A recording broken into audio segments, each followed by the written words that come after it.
Go on, Christopher. What is it you want to say? I'm not against Christians or Jews or Muslims, but I reject religion having any role in shaping state policy. So why do you think that you're religious tolerance? I'm not. So why do you think? I'm not against. Why do you think? No. I heard your point. Why am I not allowed to say? I heard your distinction because you interrupted me. Jesus Christ. Because you interrupted me, you can't complain if I interrupt you, can you? It's not a monologue. There's that double standard again. I can interrupt the Christian and it's okay, but if the Christian interrupts me, it's rude. This is the double standard of the progressive. Would you like to do it time? Let's take time. Would you like to do it time? Right, so let me start off by making... I just listened. No, you did. You interrupted again. There you go. You're interrupting. I listened to you. So let me... There you interrupting again. Double standards. He was shouting over you. So, ladies and gentlemen, since he's not listening, I'll make my point to you guys. Would you like to try and listen, and then I'll talk? You're telling me to listen. There you go. He's still not listening. He demands that I listen to him, but he won't listen to me. And you interrupted the whole time, so you can't complain. Double standards again. We are going to take turns. I will go first. This was my conversation that you wanted to hijack, so I will go first. So, ladies and gentlemen, the progressive tells you that your religion should not influence state policy. But what they mean when they say that is that you should clear the field so that their political philosophy should dominate every sphere of our lives without challenge, without counter, and without alternative. His Epicurean religion of humanity, which is what he believes in, he's not a-religious, he has a religion. His Epicurean religion of humanity demands absolute, unchallenged power in the state, that only they and their religious philosophy can dominate public policy. We Christians do not have to agree. We can have a role in public life. We can have a role in public policy. We can have a role in statecraft. And they have no right to demand that we don't. And when they do, they are guilty of double standards. Go on. I think there's been just straw man after straw man in this speech, and I have to address them one by one. First of all, I'm not against religious people having the right to practice their religion. I believe in religious tolerance. Second of all, I'm not an Epicurean. I haven't even read enough of the great philosopher Epicurus to really understand what he's saying, so I would never call myself that. Third of all, when I say I don't think religion should influence state policy, I mean exactly that. You can put words in my mouth if you want to, Mr. Speaker. I'll let everyone else in the audience make up their mind as to what I'm saying. But I would ask that you refrain from straw-manning me and attempt to try and understand what I'm saying if you want to give a valid criticism of it. Now, of course, we all bring our religious sentiments or lack thereof into the public sphere. I am an atheist. That will inform how I think about politics. You are a Christian. That will inform how you think about politics. What I'm calling for when I say that I see the need for a secular state is a desire to make sure that the state does not privilege one religion over any other. And in this respect, I oppose the Church of England as an established force in the political system here in England. And the same goes for the established church in Scotland, such as it is. I think the average British person, on the whole, has an apathy towards religion. And I think this has been a great measure of progress in the society. We should be thinking in a scientific way about social problems, about philosophical problems. We should be using rational debate. We should be using empirical experiment. We should be using logical argument. Appeals to faith, blind faith, in any religion, whether it's Judaism, Hinduism, Christianity, or Islam, or any other, I think will have profoundly negative results for the mass of the British people, including British people. I'll wrap up very quickly by saying, when I say I'm Christophobic, I have a great respect for Jesus Christ and his teachings, which I think for the most part, yourself and your friends at Speaker's Corner have a very ambivalent attitude towards. Can I reply now? I believe in elements of Christianity, elements of Islam, all right? But I do not think they should have any kind of hegemony in the British state. Right. No, So here's the thing, ladies and gentlemen. The fact of the matter is, like most people in the West, he doesn't demonstrate an awareness of his own religious philosophical identity. The reality is, he may not know what Epicurean humanism is, but I do. And I am telling you, the West follows Epicurean humanism. Let me summarize it in a single sentence. The gods are not interested in the world or the universe. They've created it. It's running itself. The gods are somewhere else. We've been left alone, and we are left alone to run our own affairs. Does that not sound like atheism? Does that not sound like the way that we are doing things in the West? Now, he said that there is a detriment to putting religion into politics. I would argue the reverse. That as the West has abandoned Christianity, it has become more decadent. It has become more chaotic. It has become more fragmented as a society. We see the madness of the progressive world right now with the whole transgender ideology. We can't even admit to ourselves today that women are real things. That statement is controversial, according to the political elites. The political elites say there's no such thing as women, that it's something that's transferable and changeable.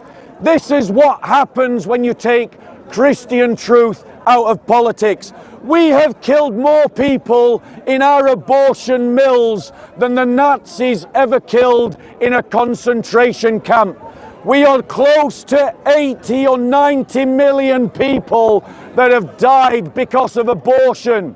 Families have broken down, and countless numbers of brave single women are trying to raise children without the proper support. That has led to gang culture in East London, which has led to drug culture and the abuse of opioids like alcohol and cocaine in our society. Epicurean humanistic religion has failed. Why? Because you can't speak into every facet, and I'm landing, you can't speak into every facet of our human life through science, because science can't talk about love, it can't talk about values, it can't talk about the things that we organize our lives upon. It can only talk about the empirical world. The reality is, my opponent is not arguing for a secular neutral state. He is arguing for a state that backs his liberal progressive agenda. That's what he's arguing for, and he's trying to bluff everyone into accepting that his religious philosophy shouldn't be challenged in the public domain, and it should be. Go on. Again, I need to address the 5 or 6 straw man arguments. Jesus is dead. Wake up. Keep going. I'm not a liberal. I'm much further to the left. Nice to see you, Nick. Much further to the left than that, I would consider myself a revolutionary socialist. So in that sense, I reject liberalism as much as I reject capitalism. Not only that, but I actually have in common with you a rejection of abortion. I think abortion is a violation of human rights. So I think you've got to be careful, Mr. Speaker, before you shake my hand now after you misrepresented me. I didn't misrepresent you. I talked about society. I am not society. Let's have a debate with me. Let's talk to me. You and I'll talk to you. me just then. Let's not have a discussion. Sorry, but anyway, society. I interrupted you. Sorry. I'm also very much critical, like you said, of the rise of decadence. Now, there's a very good point in what Mr. Speaker is saying. There was a time in America, for example, in the United States, where it was a very puritanical Protestant culture, and you didn't have the levels of consumerism, of debauchery that you have now. But what ultimately ended that wasn't so much the rise of secularism, it was the rise of consumer capitalism, which sought to undermine Protestant values of temperance, the virtue of temperance, essential Christian value.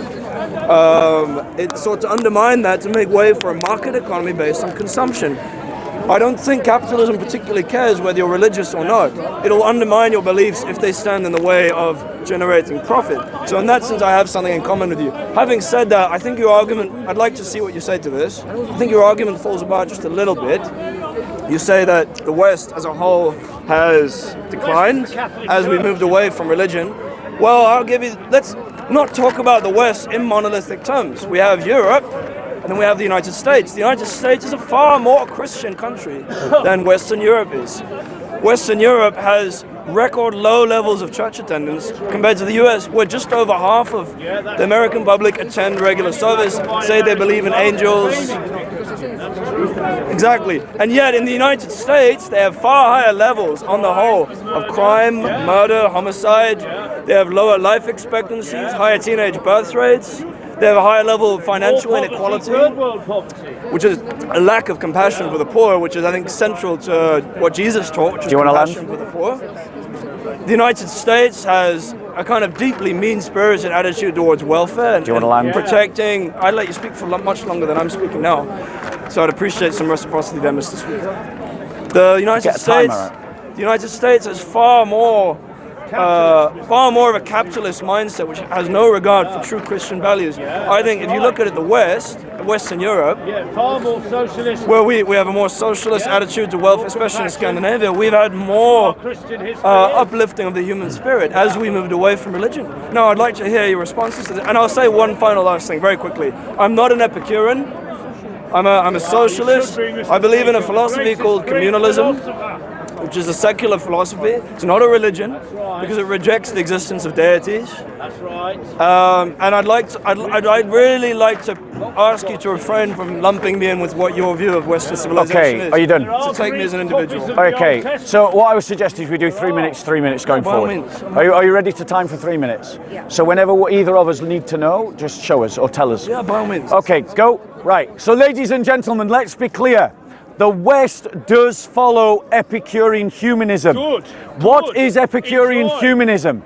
It's about a philosophy of life that is about this world and this life. That's what Epicurean humanism is.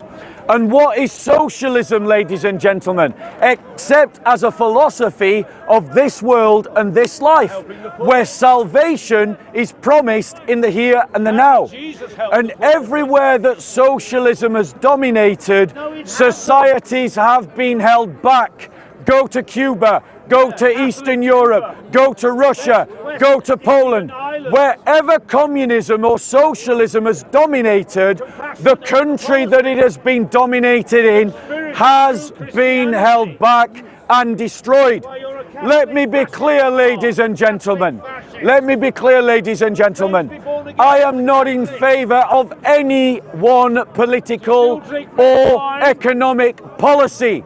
I believe that society should be governed by Christian values. So this is in direct contradiction to what my troll back here is doing and what my opponent here is doing.